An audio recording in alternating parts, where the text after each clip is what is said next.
Maseret Shabbat résumé du Daf Kuf Kaf Vav. La Gemara reprend ce qu'on a vu dans la Mishnah, dans le cas de la fenêtre. Donc celui qui a une fenêtre, un trou dans le mur, il veut boucher ce trou-là, et donc il amène une planche pour fermer ce trou-là.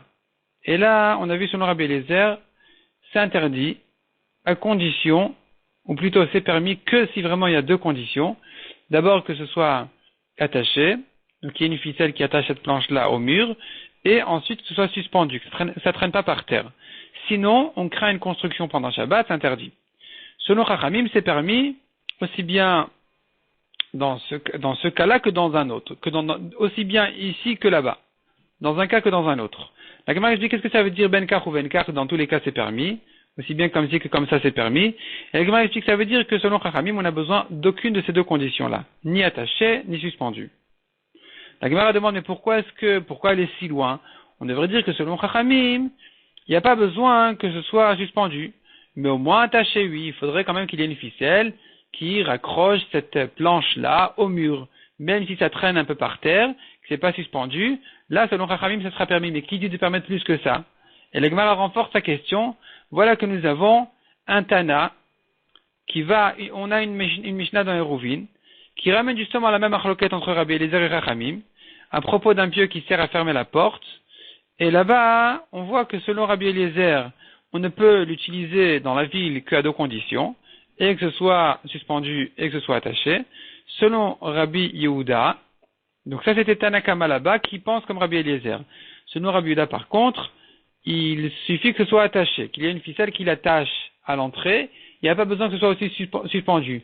Donc voilà que celui qui est en discussion avec Rabbi Eliezer, qui est ici Rabbi Yehuda, il nécessite quand même que ce soit attaché. Répond la Gemara, il y a encore un autre Tana qui est en marloquette avec Rabbi Eliezer. Et cet autre Tana là, c'est Rabban Shimon ben Gamliel, qui permet d'amener un roseau qui était réservé à faire bloquer la porte. Même s'il n'est pas attaché ni suspendu, on peut l'amener de loin, du coin de la chambre, pour fermer avec la porte. Et donc, justement, les Chachamim de notre Mishnah, ce sera comme Rabban Shimon ben Gamliel, qui permet, même si vraiment c'est ni attaché ni suspendu. La Gemara ajoute là-dessus, au nom de Rabbi Yochanan, halakha est comme ce Rabban Shimon ben Gamliel, qui permet justement, comme on l'a dit, d'utiliser le roseau, même s'il n'est pas attaché, il n'est pas suspendu, on peut l'utiliser pour fermer avec la porte, du moment que c'était destiné à ça. Demande la Gemara, mais pourtant, Rabbi Yochanan dit ailleurs, qu'il faut que ce soit un kli pour permettre de le porter. Or, ce roseau-là, en quoi est-il un kli? La Gemara explique non, il se peut que le roseau soit considéré comme un kli. Des fois, il y a un récipient dans le roseau qui peut servir à tenir de l'huile pour vérifier est-ce que les olives sont en état d'être pressées ou pas. Et donc, effectivement, on pourrait dire que ça a été un kli. La Gemara ajoute là-dessus, Rabban Shimon ben Gamliel en personne, lui-même, personnellement, ne nécessite pas que ce soit un kli.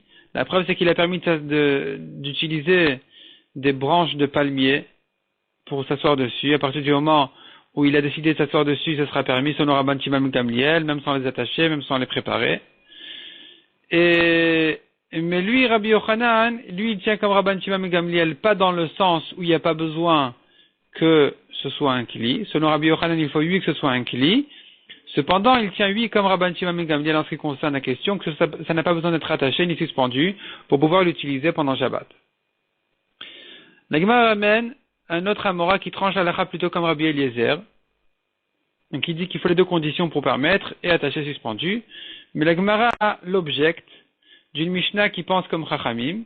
La Gemara dit, malgré qu'on a une Mishnah qui pensait aussi comme Rabbi Eliezer, comme on a vu, la Mishnah de Eruvin qui avait été citée à propos du pieu, où là-bas, on a une Mishnah qui ne précise pas quelle Tana elle est. Et c'est Rabbi Eliezer, donc c'est une Stam Mishnah, la halakha devrait être comme ça.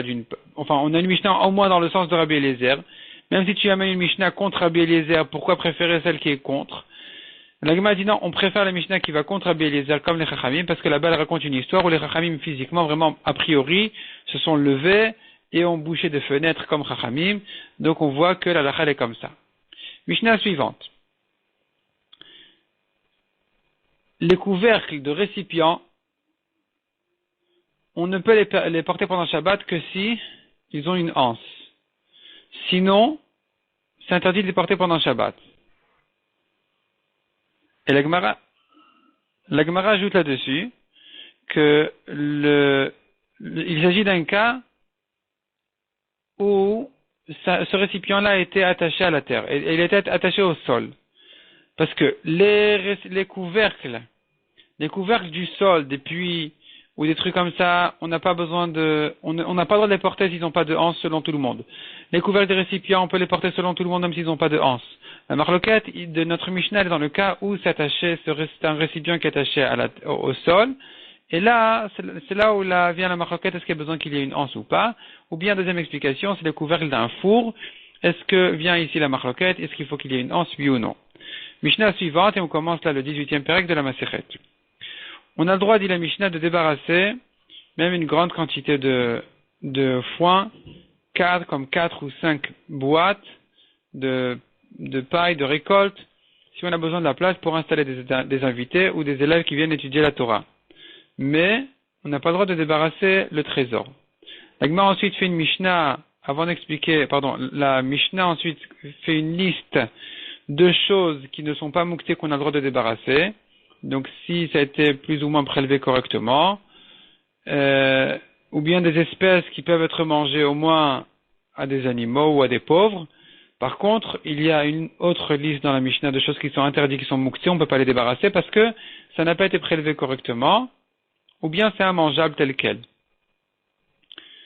De même, dit la Mishnah, des bottes de foin, de bois, de brindilles, si c'était réservé pour les animaux, c'est permis, sinon c'est interdit. La Gemara va reprendre le début de la Mishnah. On a dit qu'il est permis de débarrasser 4 ou 5 boîtes. De quoi il s'agit exactement? 4 ou 5, décide-toi. La Gemara propose 2 explications. Première explication, c'est 4 sur 5. S'il y a une quantité de 5 boîtes, alors on n'aura d'en débarrasser que 4. Il faut en laisser un petit peu, de manière à ne pas découvrir le sol et qu'il risque de voir des creux et de les égaliser. C'est une construction interdite pendant Shabbat. Et s'il y a beaucoup, plus que 5 boîtes, alors il aura le droit que d'en débarrasser 5, de manière à ne pas se fatiguer davantage pendant Shabbat. Si par contre, il n'a pas encore, tout est placé dans la cave, il n'a jamais encore commencé à sortir ces choses de la cave, il n'a pas encore commencé à les utiliser, à les donner à manger à ses animaux, c'est mouktsé, comme Rabbi Yehuda qui craint le mouktsé dans ce cas-là.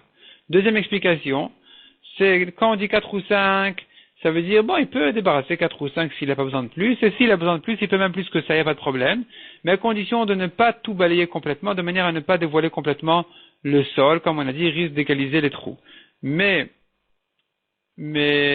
si, c'est-à-dire, dans le cas où tout est mis dans sa réserve et qu'il n'a pas encore commencé à l'utiliser pour ses animaux, on ne craint pas le mouktsé. Dans ce cas-là, on ne craint pas le mouktsé, ça va comme Rabbi Shimon qui ne craint pas le mouktsé, qui permet même de commencer à débarrasser son trésor.